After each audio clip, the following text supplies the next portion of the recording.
Oh, God. Yo, welcome back. I'm Clay, and today we've got Murasai, which might actually be the best 1v1 character in any hero shooter that I've ever seen. And I don't know why I get so much joy from yoinking things in games, but it never gets old. So this is primarily going to be Gundam Evo focused, but I'm also going to try and talk about the other best 1v1 characters in the other hero shooters I've played. But before we dive into that, I do want to thank you guys for all the love and the subscribers recently. I really appreciate it. So if you're new, I upload basically every day now. And don't forget to like the video. It's the only way YouTube knows I exist. We had to throw that one back in there. It's been a long time since we used it. And before I forget, we are doing a giveaway this week for one random subscriber that comments hashtag ZERKERGANG, and today's going to be the last day for this week's draw. I'm thinking 6 hours after I have the video posted, I'll draw the winner, and I'll probably just respond to the person who wins with winner in their comment, and I'll get a hold of them in Discord and try and sort it out like that. Then I'll be starting the next giveaway at the podcast on Sunday. So make sure you do join the Discord so you can keep up to date with everything that I'm announcing. And for now, we're going to light this off with Murasai. And anyone who watched my best tier list for Gundam Evo knows that this is one of my 3 favorites in the game. I actually love playing him so much just because of his niche, kind of like Mahiroo, who everyone keeps saying is bad, and boy, do I have a surprise for you tomorrow. By the way, you'll never improve on any game if you just give up on anything after 1 to 2 games. He's probably the highest skill cap Gundam in Evo, and like if you remember League of Legends a long time ago, Zed came out and everybody said he was garbage, and then Faker swept the floor with him. I think that Mahiroo is easily the hardest team fight and area control character in the entire game, so look forward to what I have planned for tomorrow, but we can't really talk about him in a 1v1 because his 1v1 is a little too hard to pull off versus most of the fast boys if you aren't prepared for them. But I'll also show you his little combo in tomorrow's video. Today, though, I'm showing you how to land them hooks, baby. And every time I hit this hook, it's magical. Watching a Gundam fly through the air right into a laser sword is one of the most satisfying things I've ever been able to do in a game. So just to talk about the other Gundams, I initially thought Sazabi was maybe the best 1v1 because he is pretty broken across the board because he has everything you need to win a game. But when you realize he doesn't have that displacement and no hooks, he's just a short stack that can't do any damage from range. And I've never really struggled against Sazabi as anything, like even Zaku 2 Melee or Barbatos, unless he actually gets the stun off, but it's pretty easy to avoid it most of the time. And as Murasai, I've gone pretty even against Sazabi in melee range, but because of your range pressure, you actually melt his shield insanely fast, and you could do it from pretty far away. So that up close 1v1 really just comes down to who hits the hook or who hits the axe first. That's really it. What I do like about Murasai more, though, is that he has team displacement. Like, hooking somebody across the map can literally win the game. Like, I mean, he can yoink you from downtown. Get over here! It's like Scorpion from Mortal Kombat with a really cool sounding gun. It honestly just sounds so clean. Actually, you guys let me know what's better, Beam Magnum or Murasai's Feidayin rifle.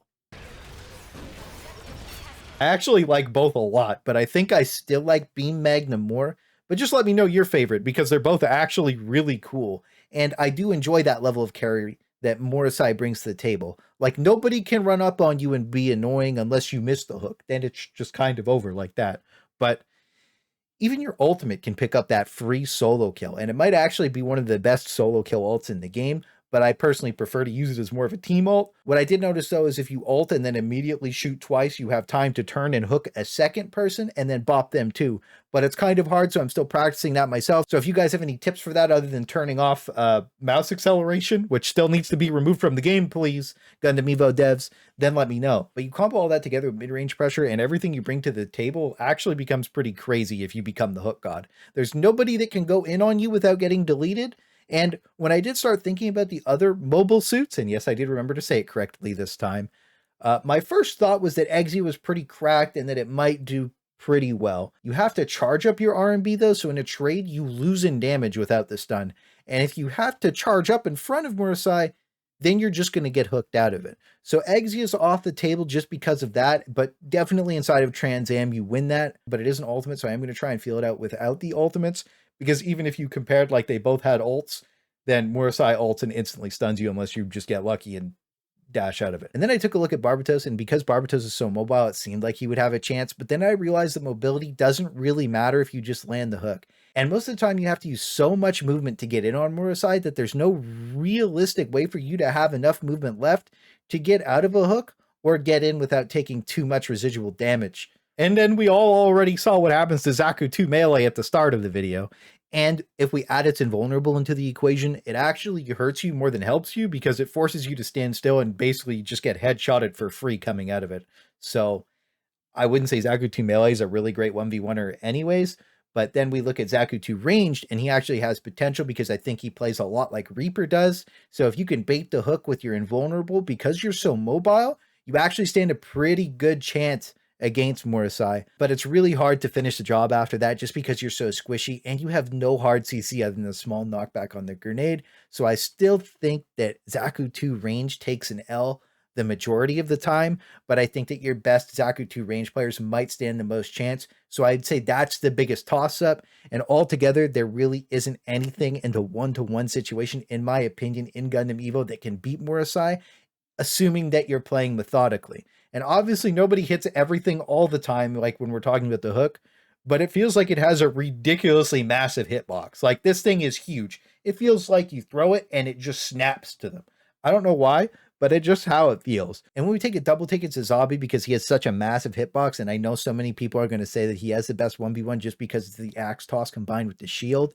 And honestly, every time I had to deal with it, it is pretty annoying, but usually as Murasai, you can pop the shield before he gets close enough to you, and you could just kind of tear him apart. So I don't think it's a good matchup because of the range difference, but it is definitely one of the more interesting ones to have to play through. But when we talk about the sniper, he can actually outrange the hook. The problem with the sniper is if you miss your headshot, most of the time it's all over anyways. So I guess it's kind of comparable for me, but the hook is way easier to land than a headshot on somebody that's W keying at you. Like, there really isn't a good chance that a Barbatos, a Zaku 2 range, or an Exia is going to let you headshot them with their crazy mobility, especially if the Exia has the ult up. There's really just no chance for the sniper.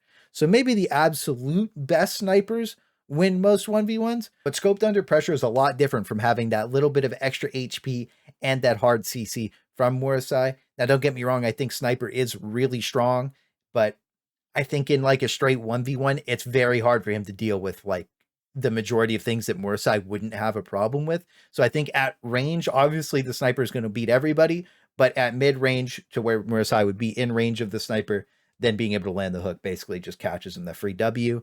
And then if you start thinking of Murasai like Blitzcrank, if you keep landing those hooks, just to talk about like a normal game, you're going to end it way faster than it should. Ripping an important key player halfway across the map for no reason at all has always been ridiculous in any game, and hilarious at the same time, letting you just hard carry. So that's why Murasai 1v1'd my heart to the top spot in Gundam Evo. And if I compare him to Hog from Overwatch or Overwatch 2, whatever, with his bad matchup being Reaper on top of that, they're basically in the same boat in the sense of the hook being weak to mobile invulnerables.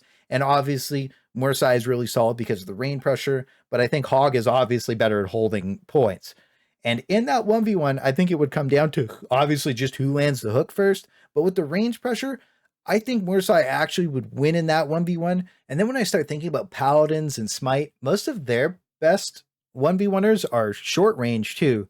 So I think Murasai ends up taking an advantage there. You guys let me know what you think about that. I think that Murasai might actually be one of the biggest toss-ups in the hero shooter genre just in a 1v1 sense. And I really like the thought of that. So when we start looking at the tier list that I mentioned just for 1v1s in Gundam Evo, I think that obviously Murasai is number one, and I think I stated some pretty valid points as to why he's just so hard to go in on if he's playing correctly, between that mid-range pressure he puts on you while forcing you to waste movement to have to deal with him.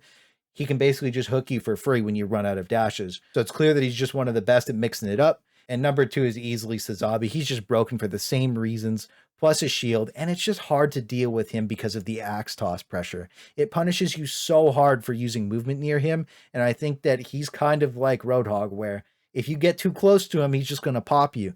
So number 3 and 4, I would definitely say it's close between Barbatos and Exia, and I would probably just say that one's a skill diff, but Because Exia has that short range pressure, it could definitely help it take the win on Barbatos, but Barbatos has that bonk energy, and we all know bonk energy might be the strongest in the entire universe. And I would say Murasai's hardest match would probably be Zaku 2 ranged, just because of the mobility and the invulnerable, but at the same time, it has no CC and is super squishy. So in a frontal 1v1, I think Zaku 2 ranged has an insane struggle against any of these guys that I just talked about.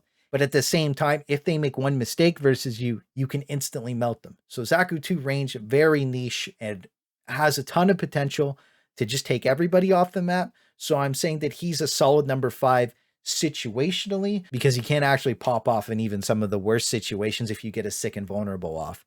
But at the end of the day, 1v1 doesn't really matter because it's a team game, and I just like talking and making lists. And no, I don't want to rank GM Sniper on this list because he's cringe.